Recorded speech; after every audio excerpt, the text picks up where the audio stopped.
Yo, what is up? Welcome back. We are here in studio. We got a big treat for you guys today. Coming back from unknown to unforgettable. We got Moises Santos in the house. What's up, man? Welcome to the podcast. How's it going, man?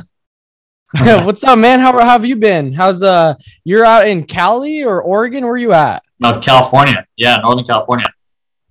Boom. There we go. So this guy, all above agency, he or is that still your agency's name? Yeah, same thing. Boom. Yeah.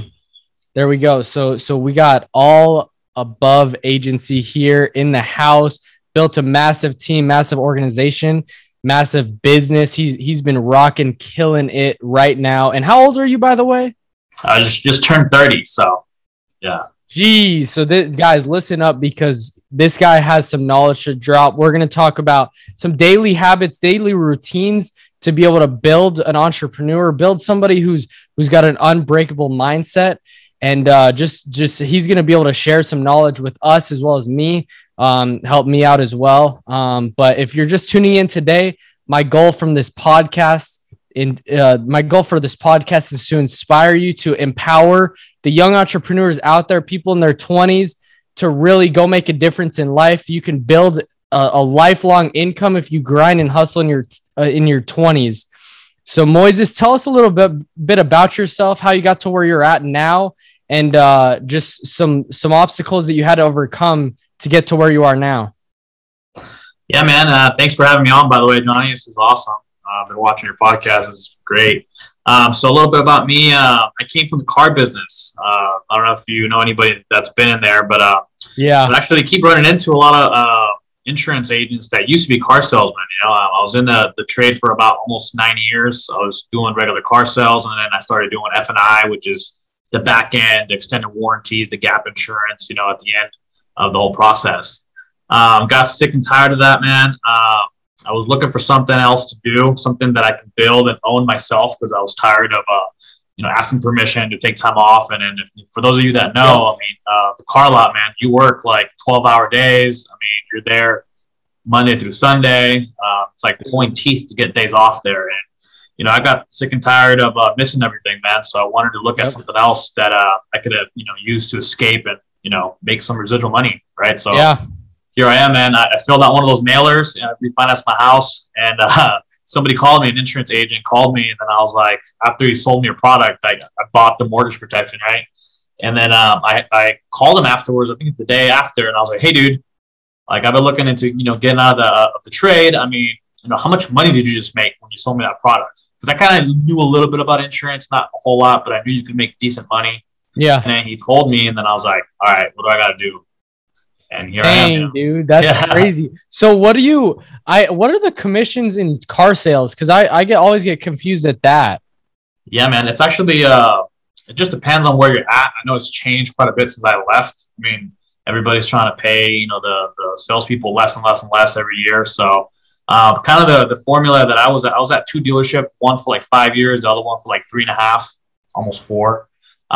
The formula was, dude, if you sold 15 cars, you'd make 8 to 10 grand a month. And again, that's, gross, right? W-2 money, Uncle Sam and everything is just totally different after that. But that was kind of the formula. If you sold, over 20 cars, you were like elite car salesman, right? That's kind of the level. If you sold 30, I mean, it was like unheard of, right? A bunch of dealerships. Is that like 60 grand or like 100 grand in life insurance stuff? Or what's that? What's the comparison in that? Like, what would you say? So the comparison, man, it just kind of is different, right? Because, in life insurance, we get paid directly by the carrier, right? So like we get to touch every single clip. Yeah. So that was a huge difference for me. Every time I made 10 grand, I'd take home like, I don't know, 5,500, 6 grand, right? After that's horrible. And I got paid twice a month. And then I went into the, insurance industry, and it's like, dude, if you do this right, you can get paid Monday through Friday. Yep. That's the beauty of it, right? You get to like touch everything before and then decide where you want to spend it. So pretty big reason of why I was, I needed to work for myself. So that's kind of brought me here, Totally. So how long were you doing car sales? So how long ago? How long did you do it? Oh, almost 9 years. Okay. So you started when you were about 21, 20? Yeah, dude, I was just before 21. Yeah, I had my 21st birthday like 3 weeks in, so that's pretty cool. Boom, there you go. And how did it, what were some of the things you had to overcome in that? Because not many people just are like, hey, I want to be a car salesman, first of all. And second of all, how are you able to get to the 20 car guy a month? Because I've heard some amazing things about how vicious and how unstoppable you were, consistent as well in the car business. But like, how did you work up to that? Because I'm assuming that that's probably not your first month, right? No, Like it took me like 5, 6 months, dude. And, I was very fortunate to have a good mentor, somebody that took me under his wing. He totally didn't have to, but he helped me out, Yeah. Yeah, it was tough, dude. It was just funny because I always kind of fell into sales jobs, like, in '08, I was selling lawn care service. It wasn't even like mowing the lawn or anything. It's like how to like treat your grass to get greener. And, for those of you guys that remember, '08 was, dude, it was terrible. Yeah, I had no idea how bad it was because, it was my first job. I was just excited, door knocking. That's what I was doing. I used to door knock. Dang, dude. But, so somehow I always ended up in sales jobs, man. So when I came out here, quickly figured out 3-4 months in, and I was like, dude, I don't got to know anything about the cars. Like, these people are just buying from me because they like me. Because I wasn't like super pushy. I wasn't trying to sell them something. I was just asking questions and, showing them other products. I said no to this one. I was like, well, what about this one? And what about this one? It just became like a customer service type of ordeal, not so much of a sales job, right? Yeah. Asking good questions, getting good answers, and then using their answers, sort of against them, right? To kind of like let them know, hey, you told me this, this, and this. This is why I think this is the perfect car. Yeah. And that's kind of how I came about. So did you do any like trainings, any mastermind coaching programs, anything like that? Or was it pretty much like you learned and you pretty much built your skill from doing it so many times? Yeah, it was repetition, man. We did have this training. It was like Joe Verdi training, and it was online, but it was super outdated, man. It was like like late '90s, So it was, but yeah, it was repetition. And then after I did it so many times, I started learning the product better, and I just got better and better, as the time went by. And yeah, man. That's awesome. So obviously you've been in commission sales for a while, been killing it. And tell us because have you ever worked a W-2 job? Like, I know you did car sales. Were you getting salary plus commission? No, dude, it was all commission, straight up. Jeez. There was no blanket. There was no, what do you call, salary or anything like that. It was straight commission. So if you didn't work that month, dude, like, I guess it sort of was. I mean, if you literally sold no cars, you'd get paid minimum wage. But, dude, that'd be a, crappy job to have for, at the time I think it was like $11 an hour, $10 an hour. Like, you didn't want to do that job for $10 an hour. Nah, dude. Nah. Yeah. So obviously you transitioned to the insurance industry. It makes the most millionaires out of every other industry in the world. What are you telling a car salesman that's out there hustling, making a ton of money? What are you telling them? Like, what are your conversations with them look like when you're like, dude, I used to be in car sales and now I sell insurance? And they're like, what? Like, what are some of the conversations like that? Dude, yeah, everybody thought I was crazy when I left, because, dude, I think I left back in 2021, in March of 2021. That February, dude, I crushed like the store record. I made $26,000, dude. And kind of what did it to me, and I live in California, so obviously taxes are crazy out here too. Yeah. But I did $26,000 because I was selling cars and I was doing F&I. I was selling warranties, the gap insurance, all the stuff that that you meet the guy at the end. And that paycheck, I'll never forget. I was super stoked. I was like, dude, I'm gonna have the craziest paycheck. I'm like, I already had plans of buying. I forgot what I was trying to buy, something for my house.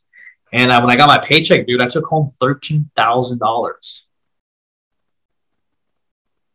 13 G's, dude. So that's kind of what I was like, all right, dude, I need to do something else. I did not just work my tail off to go make 26 grand on W-2, income and then only take home 13 grand. I was just like super defeated. I was like, that was kind of my turning point where I was like, dude, I need to do something else because this is not it. I'm not going to go do all that and then make this kind of money. I almost made like same amount of money as if like I made 15 grand, 15, 18 grand, so I was like, all right. But yeah, man, when I talk to my car lot buddies, it's like, I just tell them, I was like, hey man, this is right now, everything's great, right? They're all selling a bunch of cars. If you've been paying attention to like what's happening with the economy, I mean, we are in the most recession-proof industry out there. Yep. And I'm just, teeing up all my call-out buddies. I'm just letting them know, hey, dude, like, yeah, everything's been great the last 3 years, but these next 2 years are going to be like, they're really going to test you on, whether or not you're a really good car salesman or not, whether you actually have skills, or if just the economy was just so good that people were just buying. Yeah. Right. And I'm over here just letting them know, like, hey, man, I'm here whenever you're ready, bro. Like, you can join me whenever. So that's hilarious. Yeah. It's crazy because I heard a quote like, dude, the best insurance people come from the car business. It's funny because 3 of my 4 mentors actually were car salesmen before. So it's crazy how that works. But talk about how much mindset actually plays into being like selling stuff, because it's 95% mental. How do you master your mind and like really like just hone in on that craft of like, you have a bulletproof mindset? Dude, I think it starts with like your morning, dude. Like, you have to, I always have a goal. I have to be up before 5, no matter what, even on Sundays, right?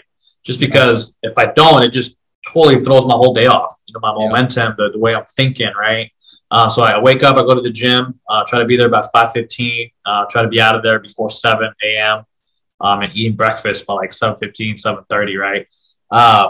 That ritual has allowed me to like really like hone in on my positivity. I'm going to go out there. I'm going to go help some clients. I'm going to make some money. I'm going to go solve some problems, right? Another thing too, like while I'm at the gym, typically when I do cardio and I hit the sauna, I'm watching some type of like educational video on YouTube.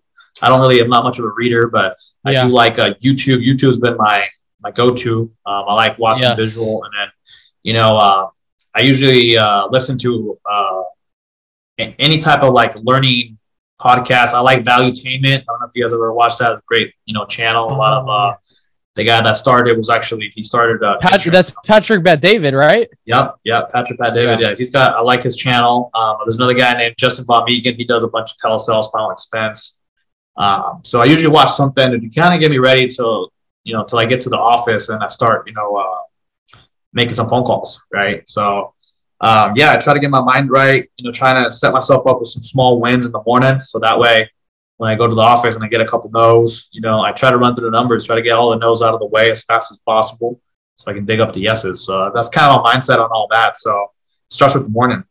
Yeah. So obviously you got that morning routine, which is awesome. I definitely recommend that. Something that I've been implementing, which is awesome, is just 15 minutes of gratitude, 15 minutes of affirmations, 15 minutes of reading like scripture, and then 15 minutes of prayer or meditation. And that has served me so well recently because it's like, dude, it's gotten me in the mindset of like, dude, I don't even care what my circumstances are right now. They're not going to define me. And honestly, like recently, like the past few weeks, things have been challenging, like not in terms of selling's been great, but it just like, I've been investing every single dime into the business, putting it in.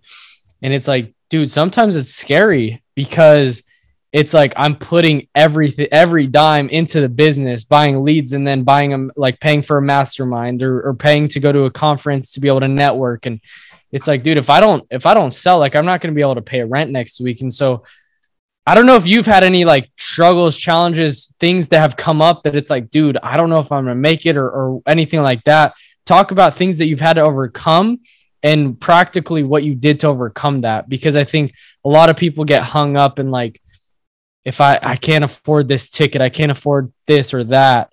And it's like at one point you have to just pay for it and just do it and either put that on a credit card or whatever. So talk about how you've been able to overcome things in your life that have been hard. Yeah, dude. So obviously before this, in the car lot, I didn't have any expenses, right? So that was new to me, right? And coming into this, where I'm like, I knew the concept of, I had to buy leads, right? So that was a given. Man, there's been a couple of hard months, right? Especially when you're first starting to hire people. You never hired anybody before to become a manager, right? Now you're not. It's not about you anymore, right? It's about your team. It's about them making money as well. They're trusting you in this whole journey, right? You're telling them, hey, how everything is, and it's all mindset, man. I just every time when I'm feeling like things are getting hard, I always pull up, and I screenshotted it too, but I still pull it up on Google, and I always Google like, hey, what's the industry that makes the most amount of millionaires? And I just constantly remind myself, I was like, dude, because that's the goal, right? Everybody wants to, maybe not so much about being a millionaire itself, but just what that can do for me and my family, right? My future. And yeah, when I'm feeling low, dude, I go in there and I just remind myself why I'm doing this, right? You got to go back and revisit your why.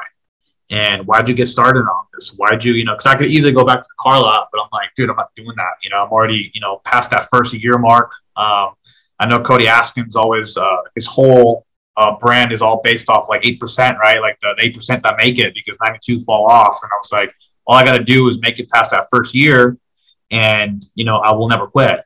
And I just, we passed that a few months ago, and now I'm like, dude, I'm in this for the long haul. There is no quit. I made that choice before I started, right? So when I do get those thoughts and everything, I just remind myself of why I ended up doing this in the first place. And I'm grateful I haven't quit, man. It's going to get better and better and better the longer we do it. We just transitioned into offering Medicare, so we're really excited about that. Boom. Medicare, the AHIP training today. The whole team's excited. The office here. I mean, we're just super, super glad that we're in this industry, and it's super recession proof too. So yeah. So what if the goal of this podcast is to be able to inspire somebody to take that jump, inspire young entrepreneurs to take that leap of faith that this is either the right industry or the right thing to do, take the road less traveled. What are some things that you tell agents or even just people in general that are like, I don't know if I could have a steady, I'm not going to have a steady income. What are you telling them? Well, I just tell them, I mean, I always use my experience as an example, right? I made decent money. I think the last year I was there, I made 150,000. It's not a lot, but it's, for some people it's quite a bit. And it came with the price, right? I worked all the time, dude. I couldn't take a week off, 14 days off, right? I always had to ask my boss and ask permission to see if it was cool. And now it's like, dude, I have the freedom of just hopping on a flight and going to an event, coming back whenever. And if my flight gets delayed or canceled, no big deal. I'll be home the next day, right? And that, to me, dude, the freedom of that is just priceless, right? So for anybody out there watching and thinking, man, I would love to have this type of freedom, this vehicle could give you that opportunity. It really could, right? Yeah. And a lot of these people on here that I see in the industry, a lot of them are obviously super talented, and a lot of them are not special, man. They're not. They just work super freaking hard, and they make that choice before they start that they're not going to quit. And I think, for those of you watching out here, man, if you come into this industry, you make that choice before you start, dude, you're not going to quit. You're going to make this work no matter how hard it gets, and you're going to keep pushing through past those 12 months, dude. You're not going to quit, and you are going to be on the right path to set yourself up for residual income and, really set your family up for some good stuff later on. You could be the change of your whole family trajectory. So, yeah, no, I love that. I love that point. And I remember listening to a Cody Askins video. He was interviewing Brian Tracy, and he said, if you never quit, you can never fail. And dude, that's like the story of this industry. That's the story. My story. It's like, dude, it's just, if I chose, I'm never going to quit. I write down every day I'm unstoppable, because no matter how many objections that I get, I'm not going to quit. I'm going to continue to be persistent, perseverant. And I made that decision. I'm not going to quit. And so I love that point, that if you decide you're not going to quit, and you can never ever fail. What's been being an entrepreneur, being in commission-based sales, what has that opened up for you? The fun stuff you've been able to do. I see you traveling. I saw you were at the pool the other day, on the boat last week. What are some things that it's opened up and allowed you to do? Dude, I look at money way different now. Yeah. I'll tell you that much. Money is just way different. I used to be so with the scarce mentality, I'd wanted to hang on to every dollar I made. And now it's like I think getting past your 12 months, you kind of, you understand the process of hey, if I invest $1,000 in leads this week, I'm going to make 6, 7, 8, if I'm working really hard, I'm going to make 10 grand off of that investment. Right. Yeah. So I look at money way different now. Whereas before, I didn't want to spend any money on anything, or not even a seminar. Right. Cause I'm like, well, I don't know, I got to ask for time off, and that's going to cost me time. And so now, I look at stuff way, way different. the flexibility, man, of just getting up and just, hey, we're having a family event like 3 weeks from now. Like, cool, I'll be there. There's no like thinking about it. It's no like, well, let me see if I can get my day off work. And dude, that to me is like priceless, man. Like, it just really is, you know, coming from where I came from. Like, dude, 9 years of like, you know, pulling teeth to get days off, man. I mean, that's scarred me forever, you know. So now it's like being an entrepreneur, man. It's like you have a lot more freedom to do whatever it is that you need to do to get stuff done with your family, business, your relationships, anything like that, man. So, you know, it definitely paid out well. So, yeah, no, I love that too. And just being able to pick up, go to a conference, and it's like, people look at that. They're like, oh, you're traveling a ton. It's like, yes, but it's like, people don't see it as like an investment. Dude, those flights, those hotels are an investment, because getting around the campfire is huge. Getting around people who think bigger is huge. What are, obviously you talked about valuetainment, but what are some other things that you listen to or help you like with self-development? So I actually wrote down what you just mentioned right now when you said, you know, I write down every day I'm unstoppable. I'm like, dude, I'm going to steal that. I'm going to start doing affirmations. I just recently hired a coach, a life coach. Oh, really? For just entrepreneurs, you know, to wake up wealthy. Found him on Instagram through my nephew. My nephew like knew a couple of the guys that did the programs, and now they're like multimillionaires, you know. So basically the whole idea behind the coach, you know, it was like, dude, it was expensive, right? It wasn't cheap. Yeah. But it's just gonna hold me accountable. And like I saw this the other day, somebody posted a video, somebody I know, and you know, he made like a little reel, and he was like, dude, the best investment you can make is an investment on yourself going into this recession, right? Because you know, we have to acknowledge that it's coming, right? Yeah. So when I saw that, I was just like, all right, cool. Like I need to really dig deep and see what it is that I'm missing.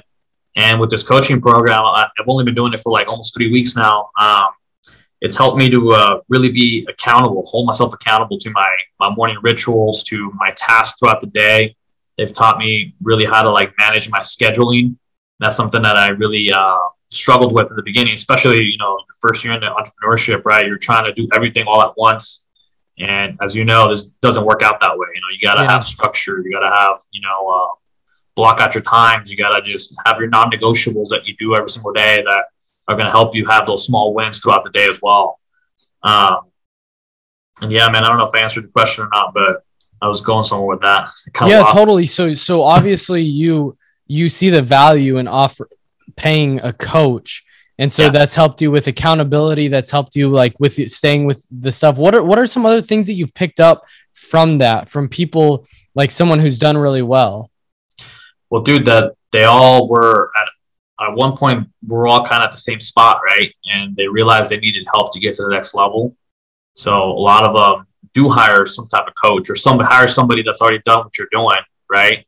And to help you kind of get through it in a shorter amount of time. So that's kind of what I've kind of saw from that. You know, I have a couple of mentors in the insurance industry, right? They've taught me a lot themselves and everything. But the reason why I went with the coach, like a life coach, was because all these guys in this group, they're all entrepreneurs of some sort. They all started their own business, right? They're all from every single walks of life. They all do different things, you know, and we're all kind of on the same boat, man. We're all kind of lost in our own like journey, right? We're all trying to do the best thing for each other, but we're just trying to do our best, you know, as we get there. And what this program really showed me was that, you know, like, it's okay to ask for help, man. Like when you're feeling stuck, reach out. When you think you need help, like ask for help, right? And I think that's something that a lot of people don't do, man. They try to just figure it out all by themselves, and they go the long road, and now they're 5-10 years deep when they could have just done this in 2-3 years, you know, because they didn't ask for help. Their ego got in the way, right? Yeah. And part of that, it's interesting. I was listening to this podcast yesterday, and it was talking about how we're taught with the mentality that being a copycat is not good. Yeah. And we're penalized for that. We get in trouble if you're a copycat in school. Like that's what we're taught. So, okay, it's not good to like look and see what they're doing, because we're somehow like going to be better by ourselves. But in reality, like honestly, the best salespeople, the best entrepreneurs are the people that copy the best and see, okay, I'm going to steal this. I'm going to steal that. I'm going to steal this. And you take it, and that's who you become. So I love that. By the way, how much is that life coach? Dude, it was $5,000. So it's a 90-day program, you know. It wasn't like super 90-day expensive. program? Yeah. Okay. Yeah. So I'm excited about it. At the end too, there's like there's something else we can do that's more of a physical thing. It's actually like a legit boot camp. And from what I got from it, it's like you go to the woods for like a couple weeks with just a bunch of other entrepreneurs as well. And you get tested mentally and physically, right? You go through all these, it's like a legit boot camp that you're supposed to really push your brain and body into doing things that you thought you couldn't do. So I'm really excited about that. I'm definitely going to look into doing that right after, just to get the full swing, you know, and just really take this entrepreneurship to the next level, right? Yeah. No, that's awesome. And I really respect your humility, and just in terms of like even willing to invest. Not many people are willing to invest in that, but it's definitely going to serve you well. And I've seen it, like, even in my life, I've been in the insurance industry 3 months, and it's like, dude, I know it's going to pay off, like paying into masterminds, paying into this, that, whatever. It's like, dude, you get around people who have what you want and do what they do so you can get what they have. And it's like, dude, it's simple as that. And wrapping up with this whole thing, what if somebody were to come to you and just like, Moises, dude, like, you were like, I can tell you had a little bit of natural like skill, or you were like, maybe my story was a little bit worse, or I'm in a worse place than you were. What would you tell that person, or what would you tell yourself back when you were 20 years old? Like, what's something that you would say, like words of wisdom that you would give them, or advice? Dude, think about your goals and your future. You know, back when I was 20, I mean, yeah, I got lucky and I did land a decent job, but seek my full potential sooner. You know, I think I'm 30 years old. I don't know. How old are you, Johnny? I just turned 21. Dude, so see, like, I wish at 21 I was already in the insurance world. You know, like I'd be freaking ultra rich already. You know, if I could go back, man, I'd tell myself, like, prioritize. Don't chase the girls. Don't chase the fun and the FOMO. Right, I had a bunch of that. Get into insurance sooner, man. I wish I could go travel back in time and tell myself, hey, dude, you gotta go to get insurance, you know? Yeah. But yeah, man, that's pretty much totally. I one quick question about that. Because I know people, and even I sometimes struggle with the FOMO, and I've gotten better at it.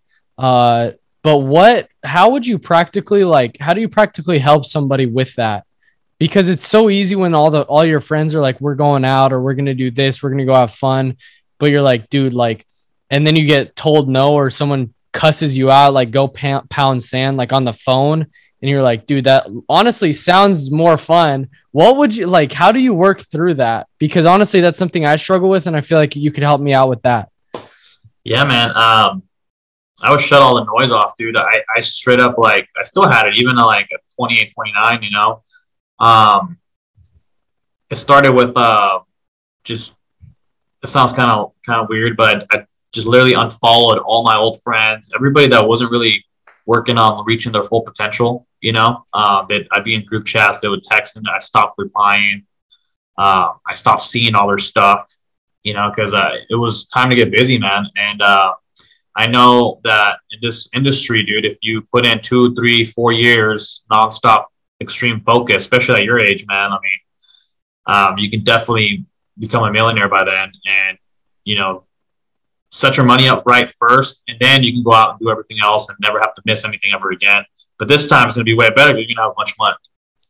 So that's what I'd tell you, you know, just know that, you know, if you put in 3 or 4 years, you're going to be really doing really, really well financially, man. At 21 years old, bro, like, so young. I mean, yeah, I'm glad you're in this business, man, at that age, bro. It's awesome. Appreciate you, man. Thank you. Yeah. If somebody liked what they heard and really was like, dang, Moises is the guy dropping bombs constantly. He knows what he's doing. He's done it. How can somebody reach out to you and work with you more, or even just, I don't know. Just, yeah, if they want to pick my brain, man, they can just call me on my cell phone. It's 530-321-5074. I'm an open book, man. I'll be super straight up with you. I'm not going to sugarcoat stuff. So if you like hearing the truth, you know, I can provide that for you. I love it, dude. Well, hey, you've been awesome. You've been great, dude. Thank you so much for coming on here, helping us build a community of people who are really trying to grow, learn, and become their best selves, work hard in their 20s so they can live a life that other people can't. And if you liked what you heard on this podcast, go like, comment, subscribe, leave a review if you're listening on Spotify. But if you want to go from unknown to unforgettable, you're in the right place. Keep going, keep pushing. You got it. Go crush it this week. Have a great day.